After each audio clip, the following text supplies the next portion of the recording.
What's up guys, it's Collin from Built2Wander. Today I'm down at Hefty Fabworks in Colorado Springs with our Ford Bronco two-door Badlands. We're gonna dive into the 5 areas that we plan to modify on this build. We're also gonna talk about why we chose a 2-door versus a 4-door. So before we dive in, do me a quick favor, like this video, subscribe to the Driving Line channel, and let's get after it.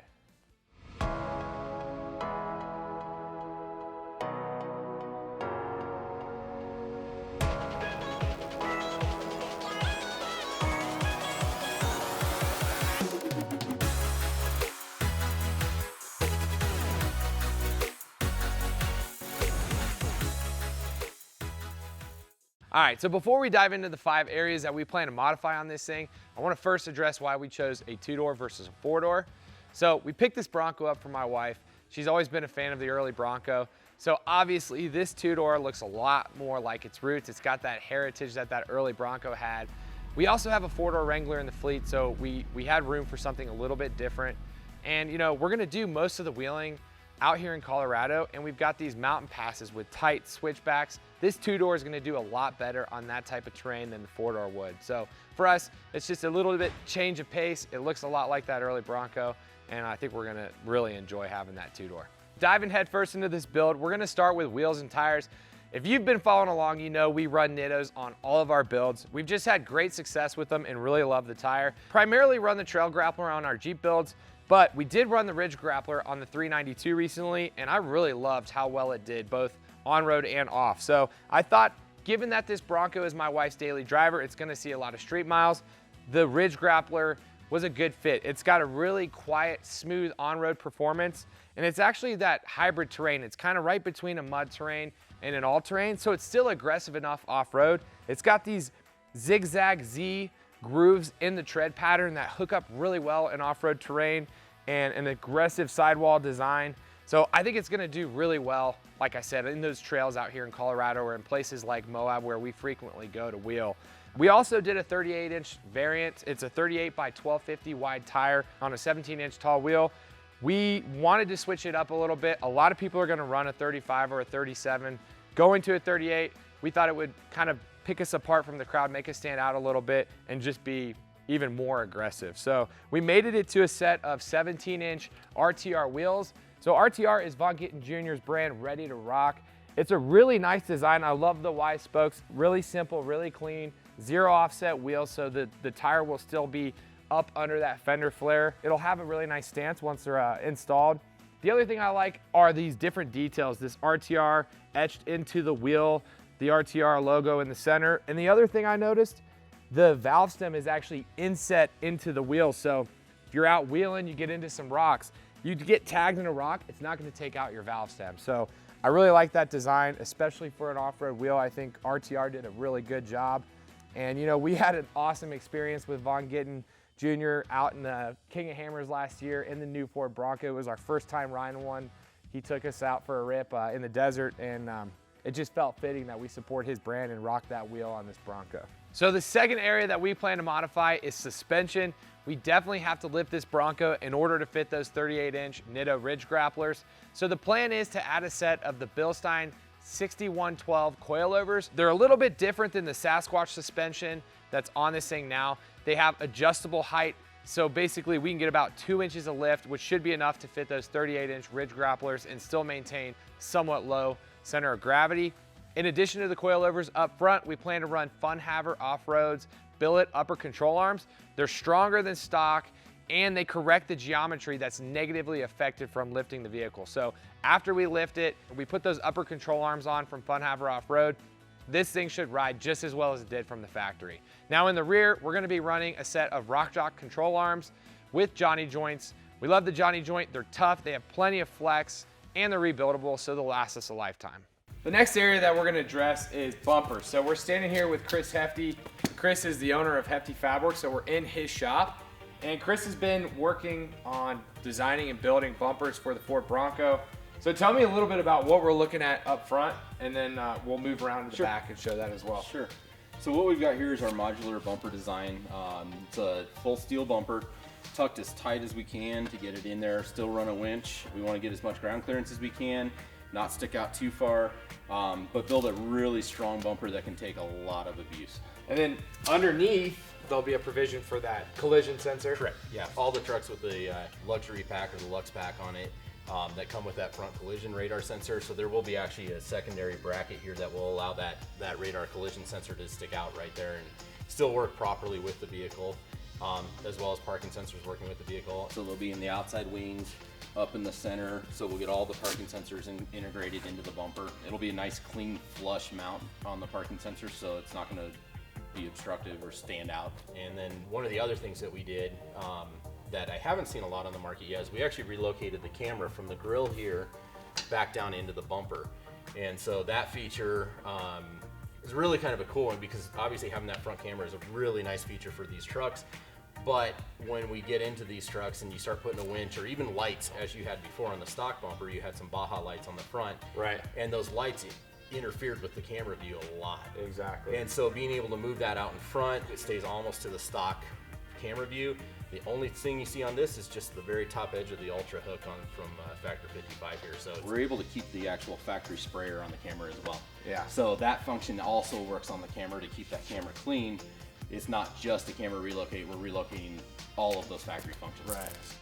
The other thing that I really like about this front setup is the aluminum skid plate underneath. So it's a 3-piece skid plate system. It actually uses a steel outer section on both sides that ties up into the frame. And that gives us a lot of strength on those outside corners, because this is actually, the outside corners typically where we see a lot of damage on skid plates.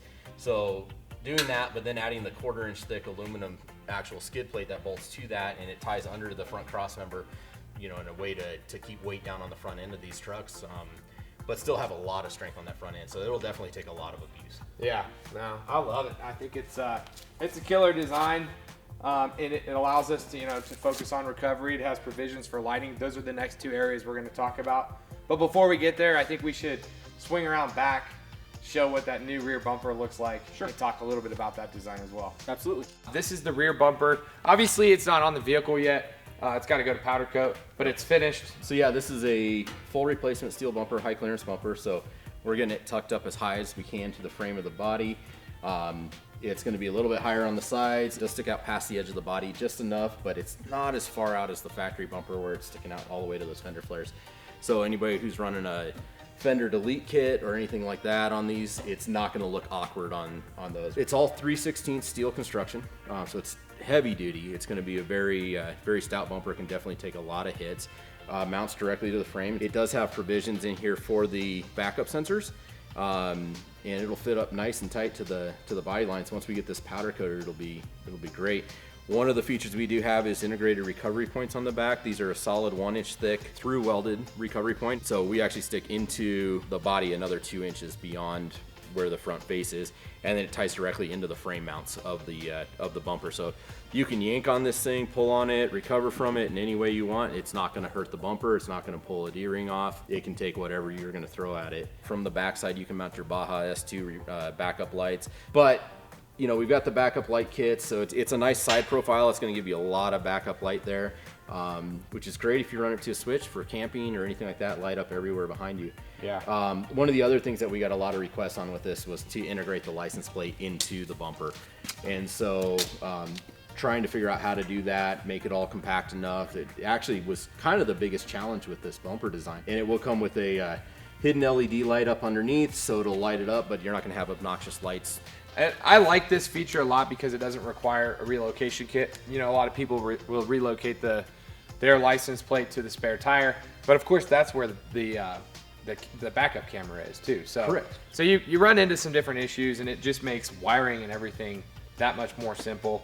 This version right here is a no swing version, but it does have the provision so that we can add a swing arm to it as well. So once we start going to bigger tires, like we see in the Jeep world, we see that the stock tire mount on the rear hatch is just not strong enough to put a whole lot bigger tire on there. So, there's all sorts of different solutions that are out there in that world for reinforcement plates or new hinges. One of them that we like actually a lot is just actually mounting that hinge assembly to the bumper, because we know that's the most solid spot that we can go to. So there are provisions in here that we are going to work on a secondary version that will have a tire carrier on it. Yeah, and I think given that we are planning on running a 38-inch tire, I'm sure that'll be the next evolution of this build. You know, we plan to take this thing to SEMA towards the end of the year, so hopefully we can work that out before then, and I think that'll be a really nice solution for still carrying a full-size spare. But I'm really excited. I think the lines are really clean. You know, it goes well with that front bumper. Honestly, I'm just anxious for this thing to come back from powder coat so we can get it installed, get the lighting hooked up, and be on our way. Yeah, absolutely. So the next area that we're going to address is recovery. So we've added a worn VR Evo 10S winch to our Hefty Fabworks front bumper. It comes with that synthetic line, which is a bit safer than the steel cable. You know, we've run worn for years. They're reliable. We know we can count on them in the event of a recovery. And we really wanted this vehicle to be equipped with a winch because there probably will be times where my wife and I are out on some trail in Colorado by ourselves. You know, we're out overlanding or camping for the weekend. We might not have cell reception. So if there ever comes a time where we need to perform a recovery for ourselves or even someone else, we thought it would be really handy to have a winch equipped on this vehicle. But we also added a Factor 55 Haas Fairlead and their Ultra Hook, which is nice. You know, it aids in that closed system recovery. It allows the recoveries to be more safe. And we also rock their recovery gear in the back of the Bronco as well, with things like D-rings, soft shackles, you know, your typical toe straps and snatch ropes. Some of the equipment that you should have on hand to perform a safe and effective recovery. The fifth and final area that we've modified is lighting. I think lighting is so important for many reasons, and not just for off-roading at night. There's definitely times where you're out driving, there's no street lights. You might be out in the mountains somewhere if you're like us in Colorado. Having auxiliary lighting can make all the difference in keeping you safe on the road. So up on the A-pillars, we've mounted a set of Squadron Pros from Baja Designs. They're LED white light, super bright, and we've got them angled out a bit to kind of get that ditch lighting zone. Up front, we've done an S2 Sport out on the corners with that flood pattern. We've also done a set of Squadron Sports in that amber color. I really like ambers, especially at night or in dust or snow conditions. The amber just helps to kind of eliminate that glare that you get from those conditions, and it's just a really nice option to have. So we've got a pretty well-rounded lighting setup up front. We plan to add a set of S2 lights in that rear Hefty Fabworks bumper for reverse, just to give us a little bit extra lighting in that area. I mean, at night, you know, sometimes it's tough to see where you're backing up, so that should make a huge difference back there. But really happy with how well that Baja Designs lighting has integrated into our front bumper. Up here on the A-pillar, when you're actually in the driver's seat, you can't even see these, so they're not in your way at all, and they just provide that extra bit of light that makes all the difference. All right, guys, thanks for following along as we discuss the 5 areas that we plan to modify our Ford Bronco Badlands two-door. We're stoked for the rest of the components to arrive so we can get down to 3D off-road and knock out the rest of the build with Matt Thompson and get those 38-inch Nitto Ridge Grapplers installed as well, just in time for Easter Jeep Safari. Drop us a comment below. Let us know what you think of our build plans. Did we make the right choice going with the two-door versus the four-door? We need to know.